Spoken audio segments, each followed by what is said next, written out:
Je suis ici en Montréal. Wow, shithole. No, it's really nice. They have good facilities. It's like a decent price. It's just like everything about it's just like very good. It's comfortable, and I like staying in the same place no matter like where I go. I'm very much like a creature of habit, and I don't want to switch up the hotels or anything. I like familiarity. With these glasses is so ridiculous. I'm like a background character in like a 90s like. I'm like one of the bad boys. What was I even talking about? I'm gonna shut the fuck up. I need to go, I haven't eaten since breakfast. I'm gonna go eat. Oh my god, these geese. Left. Go left.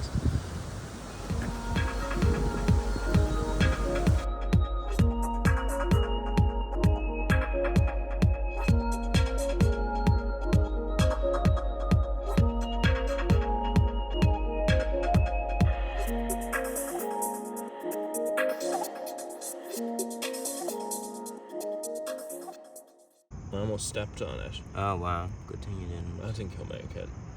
Do you want to pick him up and put him in the glass so he's safe? Yeah, because he'll get his goo on me, so just keep going. Maybe a little. Maybe don't be. No, don't flick him. Don't be flick such him. a No, bitch. see, he really didn't like that. No, I'm not. Can you get on the seesaw, please? Oh yeah. Oh yeah.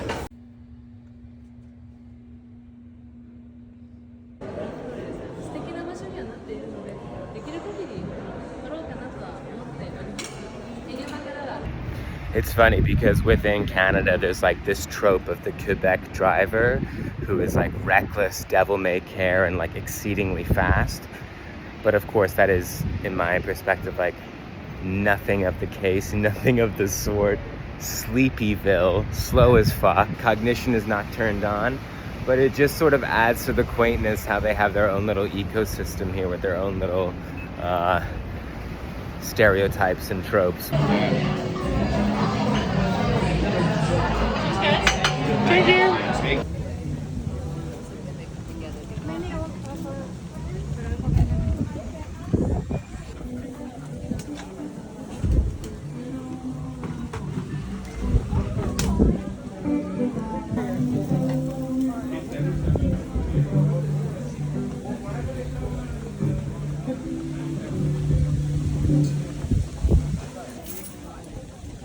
Goodness. Yeah, I don't like them.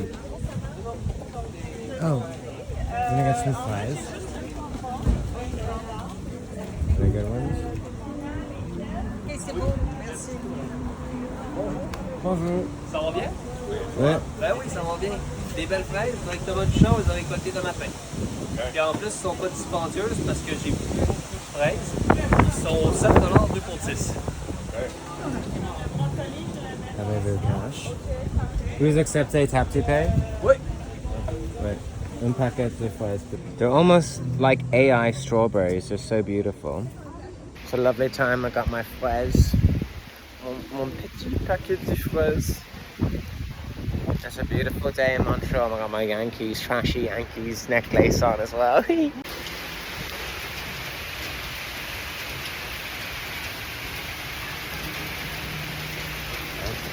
Well, I'd say that it's because of whatever the holiday Labor Day. I didn't know what a squall warning was, but now I fucking know.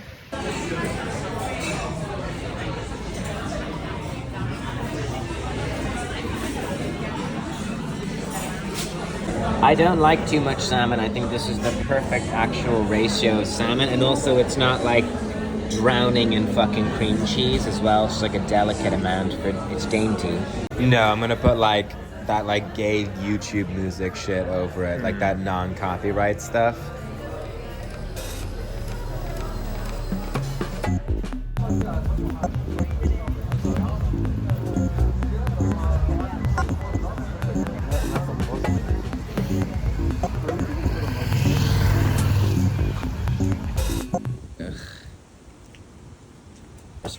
No, I feel so unsafe on these stairs. Oh my god, no.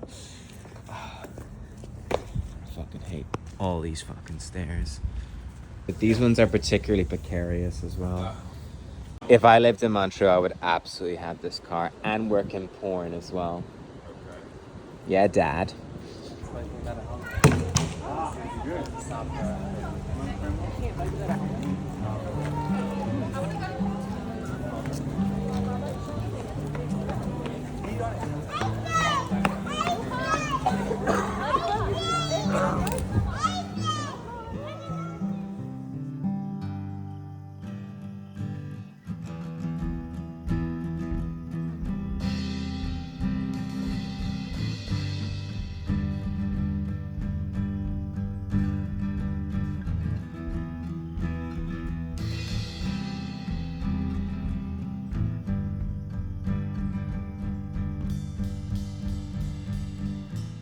You know, there's something to be said about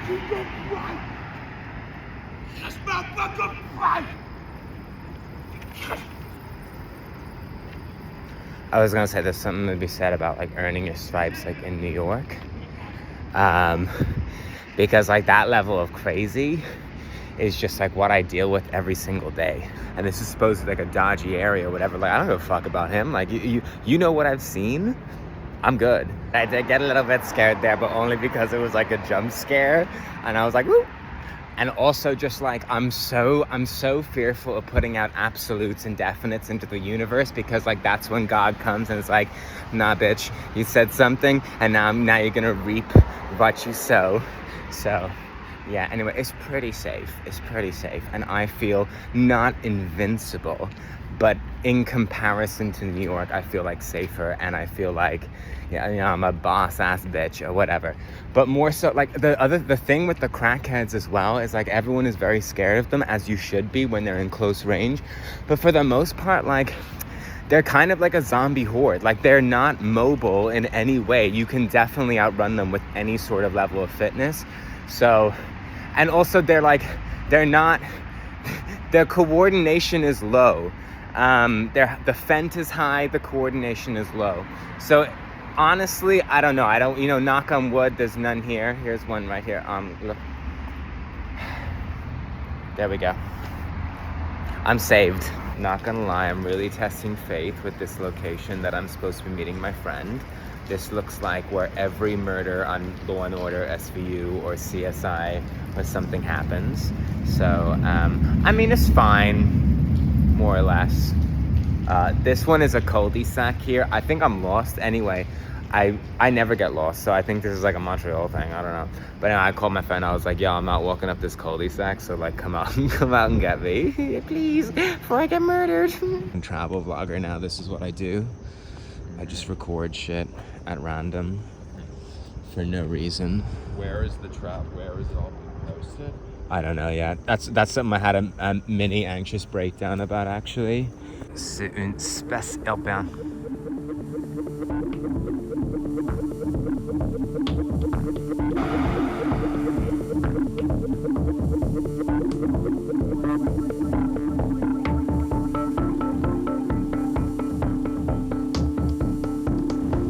Oh, hello. Hello.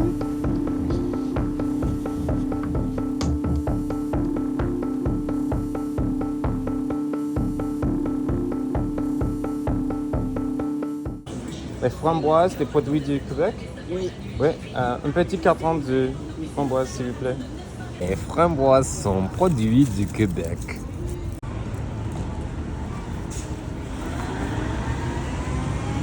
Okay, you've eaten like half of them. I haven't. Just relax.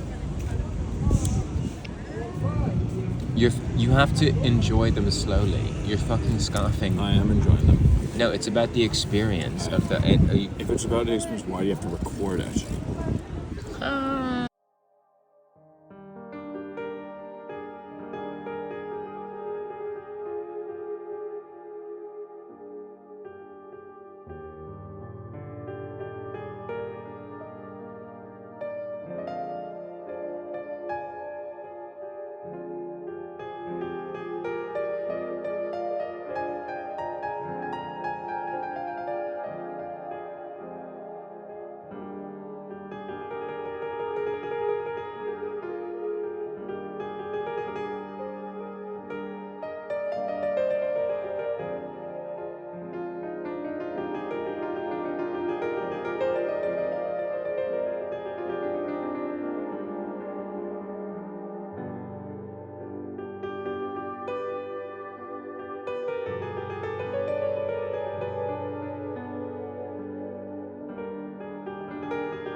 come alone to this holy site, and the physical like pilgrimage of getting there is in of itself like a sort of self-flagellation for Christ.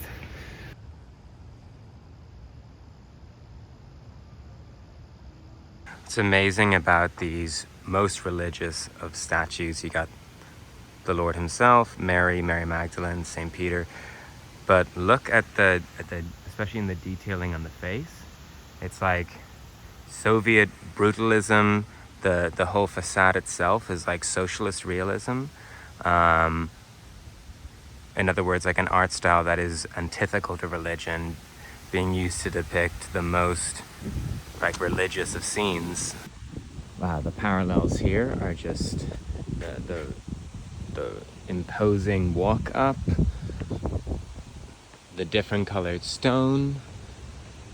It's just so heroic, and yeah, it's like Soviet.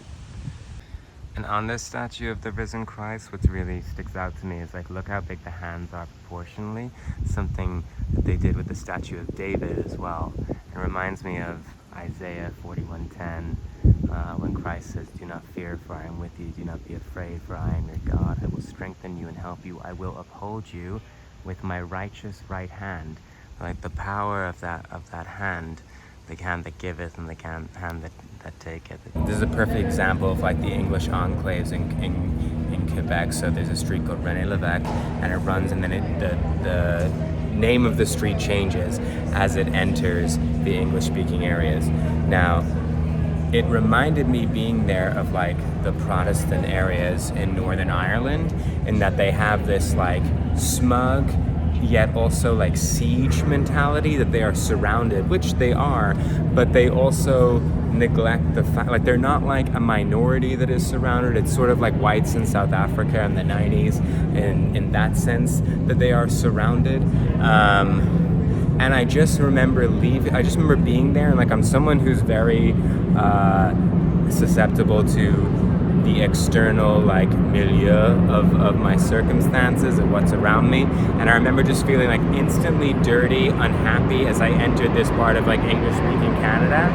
And I know I'm gonna sound like a psychopath saying this, but I mean, I'm talking to myself on a subway platform, so we're past that.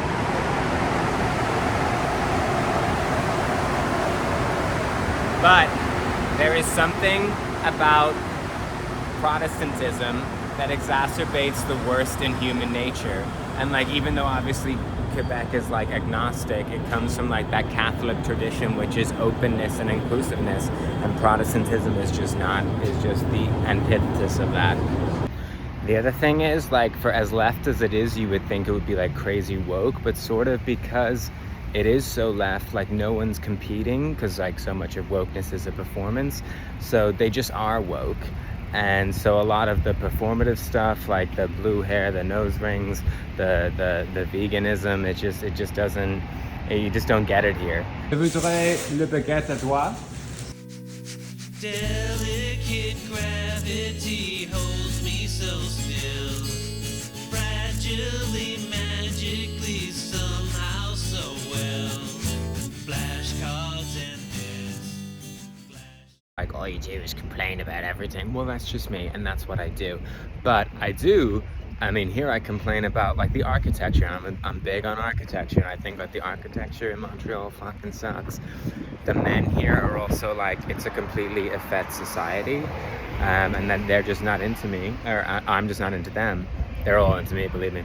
But it's like, even that is just a testament to how elite the society is. It's S-tier. It's S-tier society. Because even with those two things, I still can look at it and be like, wow, it's fucking fantastic.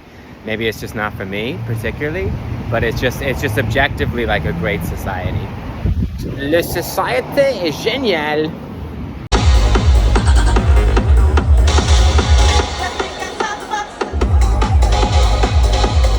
I just left the gay village. Fuck, it was bleak, man. Very bleak. Last time I was here was also dead, but this time it is like dead. At like 10 p.m. okay, it's a Wednesday night, but like Montreal is known for, especially it's like gay strip. I was like, that's crazy. But it doesn't make me feel so bad because, you know, when I would work at the bar and people would come in, I mean, this is the most annoying thing. It's like, where is everyone? Where are they? I'm hiding them from you. Like, how am I supposed to answer that? There's just no way around it. And the nightlife all over the world, I guess, it's dying. And it's pretty bleak. And like, honestly, like there was no one under like 50 out. They're just like watching this 10 out of 10 Adonis naked. Oh, here's a fucking busy bee constable over here. The police take themselves very seriously here, which is great. And like, you don't fuck with them. Like same with Spain, you know, they show up, they beat everyone up, and then they start asking questions. And that's how policing should be, because if you don't do that, it looks like New York.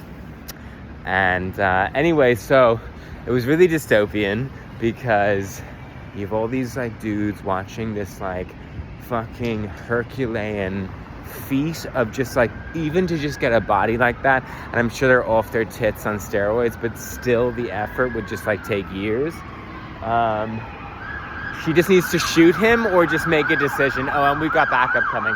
This is a traffic violation, by the way. This is not like just execute him and be done with it. So anyway, I can't get this point out, but you know what I'm saying. Just like, it's just really dystopian. You got all these like guys, like kind of losers, and like they're not even, like they can't even fucking applaud. Applause is free.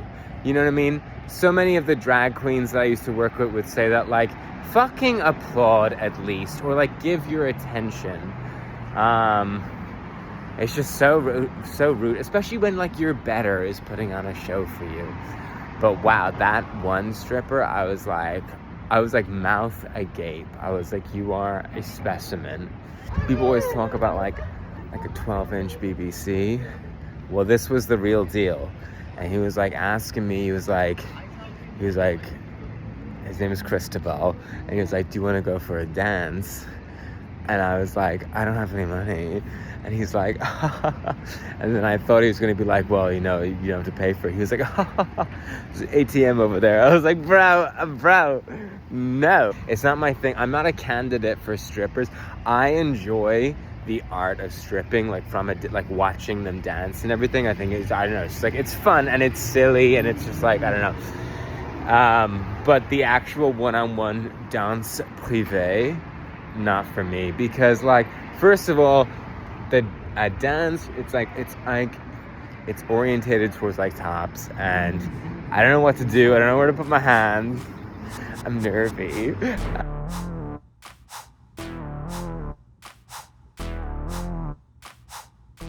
I think people seem to forget about it in North America, even though it's like a 40-minute plane ride from New York, because like it is a French-speaking, pretty much fully autonomous country, and it's right there.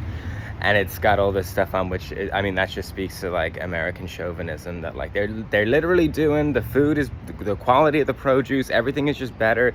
But English-speaking Canada, I don't have the same opinion whatsoever. It's like first of all, it's like a vassal state of U.S. corporations.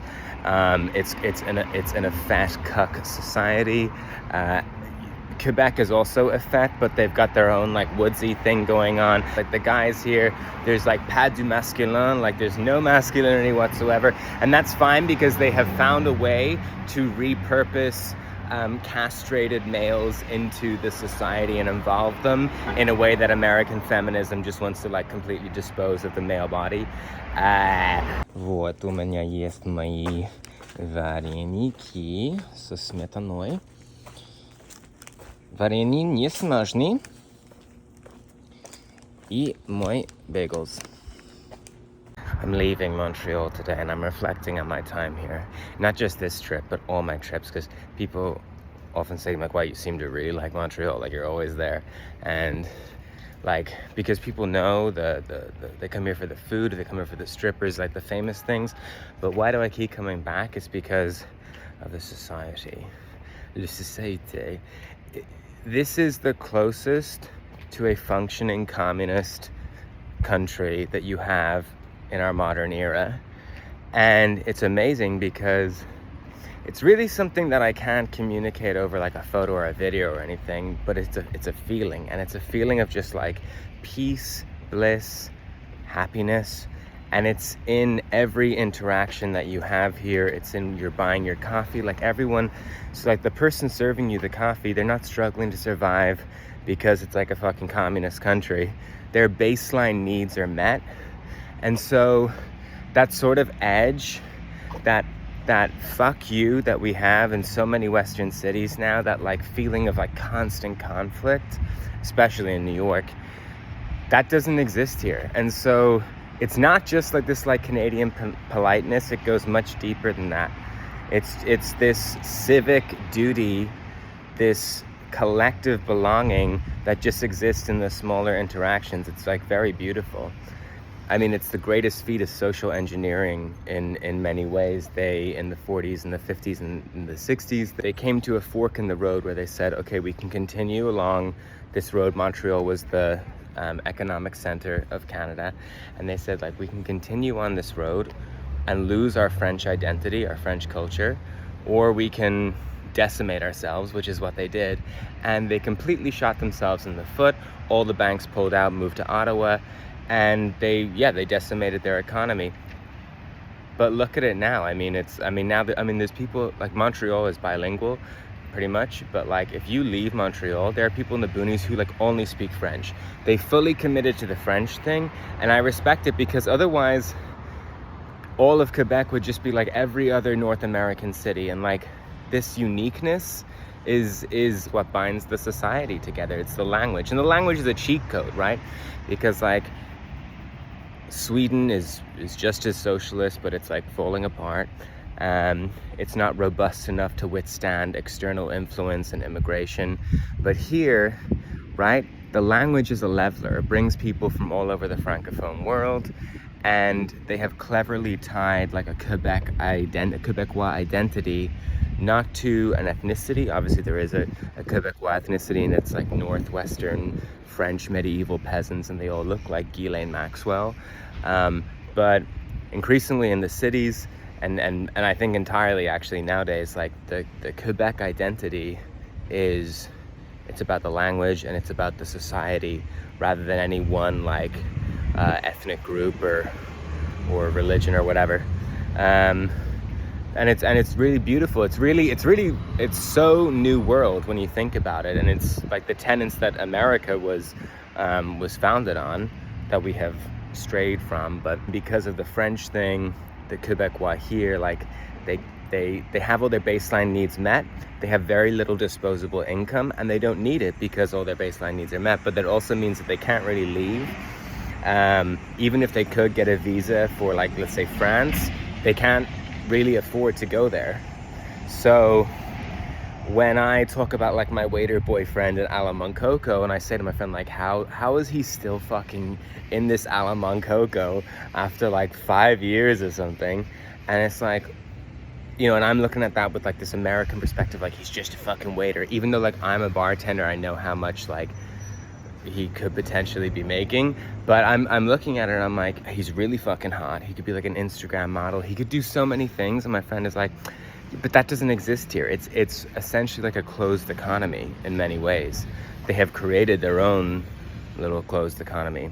You know, a huge tenet of maturity is the idea of like different strokes for different folks. And like, I know, like, as much as I love it here, I am an observer, and I just know that I myself, I'm too much of a shooting star. I'm too obnoxious to fit into this ecosystem.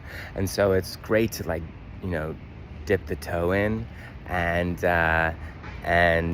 partake in it for a little bit, but I just wouldn't mesh here. I just wouldn't gel into their thing.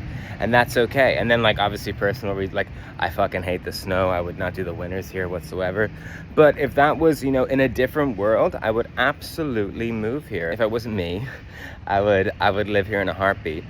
And, you know, as I say all this, I'm thinking in particular of like a friend of mine, and he's like a libertarian, like super right wing, and like he would on paper hate every single thing that Quebec is about, because like all the politics here are like super left, right? Like all the action is between like who can be the most far left, and he would just like die just even hearing this. But actually he's the person who should come and live here. If you're like an average person and you just want to live like a normal life, you should absolutely come and live here. That's the first time I've heard a small dick like BMW kind of driver, and when in New York you'd hear that all the time. Yeah, so if you're just like an average Joe, you just want to live like a normal, content life, this is absolutely the place for you. You will be so happy.